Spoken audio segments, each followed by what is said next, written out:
È iscritta a parlare la senatrice Taverna, ne ha facoltà.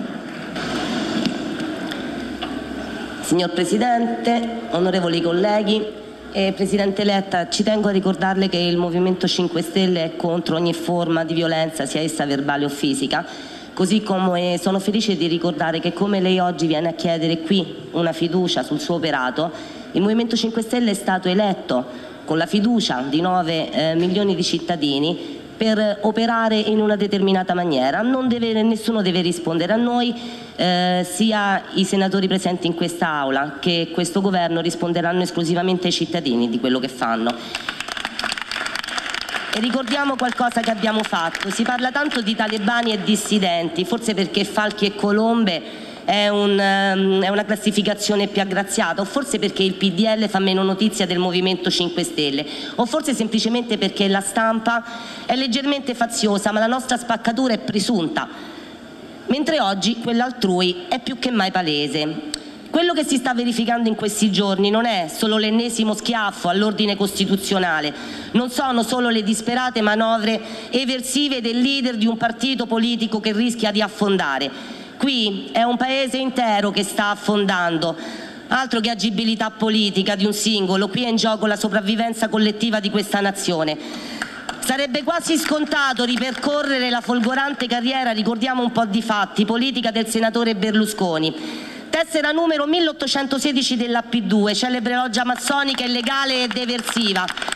Qualche decina di leggi a personam o ad aziendam fatte approvare negli ultimi 20 anni da questo Parlamento per schivare le sentenze dell'ultimo minuto, e ora una condanna a 4 anni per frode fiscale, per ironia della sorte, grazie a una legge votata proprio dal suo partito. Ma il senatore Berlusconi, con tutto il rispetto, è solo il passato. Buona galoppata verso casa, cavaliere.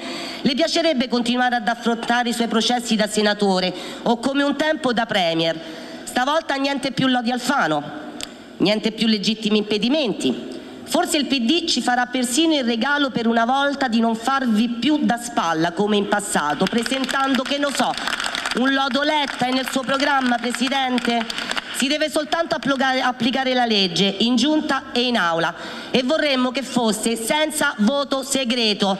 Mettiamo la faccia quando diremo che la legge in Italia è uguale per tutti.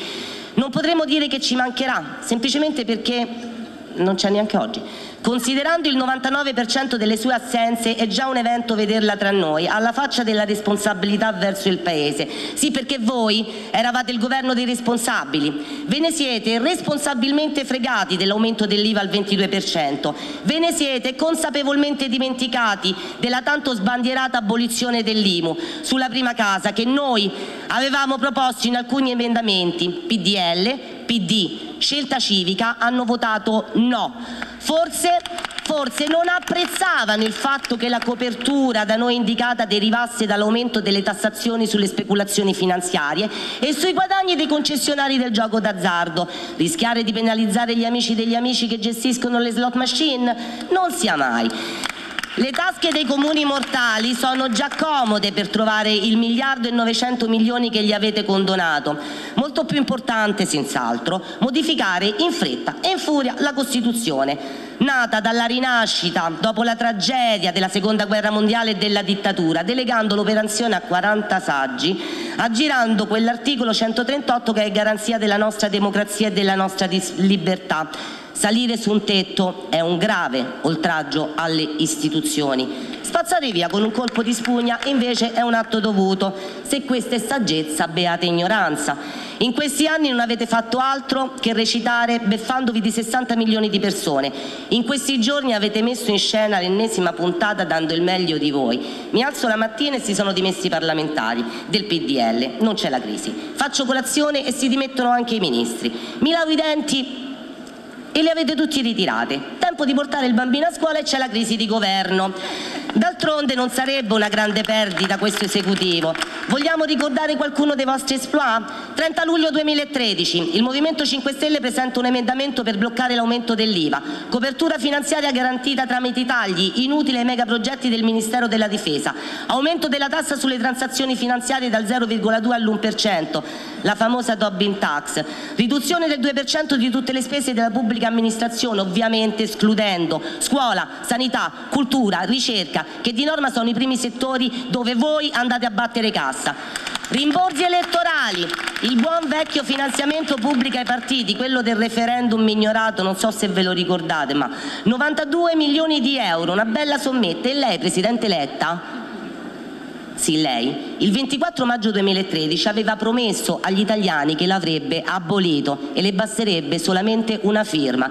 Il Movimento 5 Stelle ha già restituito 42 milioni di euro che ci sarebbero spettati, ma non servono tutti questi soldi per sostenere le proprie idee se le avete, come non servono 14.000 euro al mese per vivere dignitosamente da parlamentare, mentre pretendete che i cittadini italiani, quando sono fortunati, campano con 700 euro.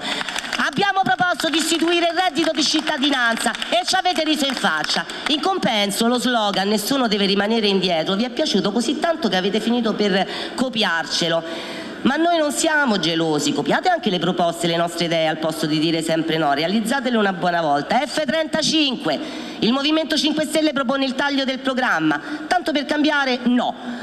Potevano essere 1.300 miliardi di euro l'anno da destinare all'economia, quella reale, alle piccole e medie imprese, ai servizi sociali per i quali invece i soldi non ci sono mai.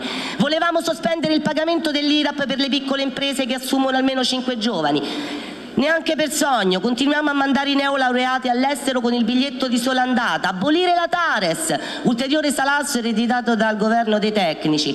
Volevamo inserire la tariffa puntuale, più ricicli, meno paghi, più inquini, più paghi.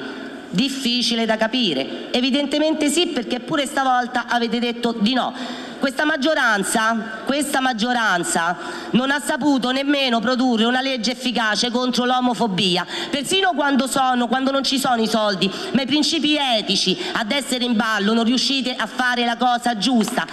Anzi, vorreste permettere ai partiti e alle organizzazioni religiose di rilasciare dichiarazioni discriminatorie spacciandole per libertà di opinione. Siamo stati noi i primi a chiedere nel 2007 di cambiare la legge elettorale.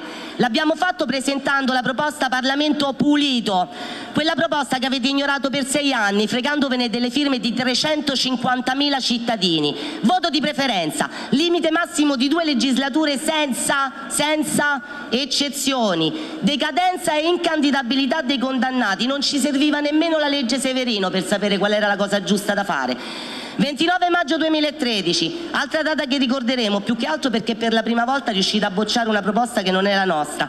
Alla Camera PD e PDL votano contro la mozione Giachetti, suo compagno di partito, Presidente Letta, mica uno di quei grillini che classificate secondo la convenienza di giornata, ma lei in diretta su una televisione pubblica in prima serata mente nel metodo e nel merito. Racconta agli italiani che siamo noi a non voler cambiare il Porcellum a chiacchiere, mentre siete voi a sostenerlo con i fatti.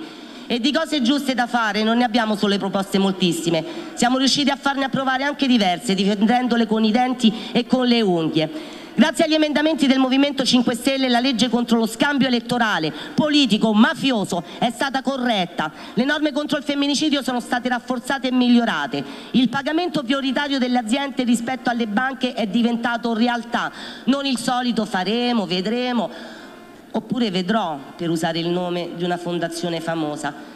Sono andate in porto le nostre proposte per sospendere le cartelle esattoriali di chi vanta crediti nei confronti dello Stato, per istituire un fondo per il microcredito a favore delle imprese con i soldi tagliati alla politica, e siamo ancora in attesa del decreto attuativo da parte del vostro esecutivo. Abbiamo ottenuto norme per sviluppare la rete nelle aree rurali, per avere finalmente nomine trasparenti e meritocratiche nelle società partecipate. Termino. PD e PDL spesso ci hanno dimostrato di essere complementari, Mai come in questo momento è difficile distinguere l'uno dall'altro. Mente Presidente Letta sulla legge elettorale proprio nello stesso modo ignobile in cui mente il cavaliere Berlusconi sull'IVA. Stesse modalità, stesse finalità. Dare il via alla campagna elettorale prendendovi gioco di noi cittadini. La crisi vera e profonda è del popolo italiano che non riesce neanche più a capire che cosa sta accadendo. Un Presidente del Consiglio non è un politico qualunque. Un Presidente del Consiglio è una figura istituzionale, una delle più alte cariche dello Stato. Da lui ci si aspetta un comportamento ancora più irreprensibile e integerrimo di un politico normale. Eravamo abituati a altri, pensavamo che almeno questo di cambiamento fosse avvenuto. Deve essere l'emblema della trasparenza e dell'affidabilità. Un Presidente del Consiglio non può mentire. Presidente Letta, in una qualunque altra democrazia, un premier scoperto a raccontare frottole ai suoi elettori si dimetterebbe ancora prima di essere cacciato via. Lo faccia, Presidente, prima ancora che sia questo Parlamento a chiedere di andarsene. Perché il Movimento 5 Stelle, ho terminato, Presidente, la ringrazio del tempo in più, non può dare e non darà la fiducia a chi inganna la cittadinanza. Il Movimento 5 Stelle non fa alleanze e non è la ruota di scorta di nessuno, tantomeno di chi per 7 anni è stato il principale alleato del condannato Berlusconi.